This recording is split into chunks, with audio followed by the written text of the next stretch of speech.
Hello' বন্ধুসকল, আজি ল'ৰাক ছোৱালীক ল'ব আহিছিলোঁ। গোটেই তিতিলে, ইমান বৰষুণ পৰিলে আমাৰ ইফালে। পটকৈ বৰষুণ জাক আহি গ'ল। এতিয়া তিতিবুৰি গৈ আছোঁ আৰু ভালকৈ ধৰি ল'ব দেই।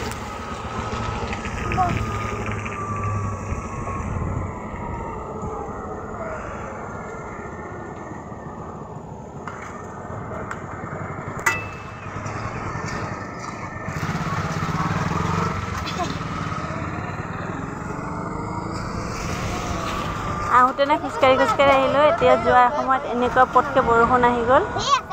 বৰষুণৰ কাৰণে পূৰা তিতিলোঁ আৰু এখন টমটমত উঠি ল'লোঁ, গৈ আছোঁ।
दुनिया कितना जोड़ा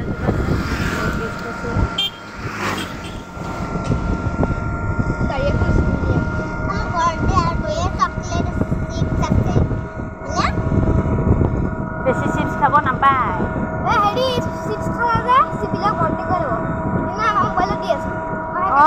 তোমালোকে হেৰি নৰ্থ ইষ্টত যে ভিতৰত আজিকালি ছাৰবিলাকে চিখৰ টিখৰ খাই, এইবিলাকো বেয়া ন? অভিভাৱকে, কোনো অভিভাৱকে হয়নে নহয় খুৰা কওকচোন? অভিভাৱকে কথাটো ধৰিব লাগে। চব ছাৰ বাইদেৱে যদি এইবোৰ খাই থাকে, তেতিয়া আৰু ল'ৰা ছোৱালীয়ে কি শিক্ষা পাব? এইবিলাক অভিভাৱকৰো বন্ধ কৰাই দিব লাগে, যে কোনো অভিভাৱকে আমাৰ স্কুলৰ ভিতৰত খাব নোৱাৰিব, হয়নে নহয়? সেইটোৱে নিয়মৰ কথা। সেই স্কুলৰ ভিতৰতে ছাৰ বাইদেউসকলে যে এনেকৈ মানে খাই থাকে আৰু। বৰবুতা এজন জনা শুনা মানুহ হয়, তেওঁ ইমান ডাঙৰ এখন স্কুলৰ দায়িত্ব লৈছে। ইমান চাওকচোন, আজি মই ৰখি থাকোঁতে ছাৰবিলাক ওলাইছে, মেমবিলাক ওলাইছে, মানে শিখৰটো নহ'লে ভদ্ৰতাটোই নাথাকে মানে।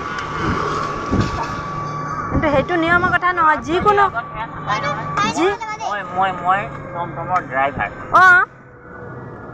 মই বাকী কি হয় নাই, কিন্তু বৰ্তমান সময়ত মই টমটমৰ ড্ৰাইভাৰ। খুৰা পাৰ হৈয়ে গুচি আহিলোঁ, ৰখিব। কথাটো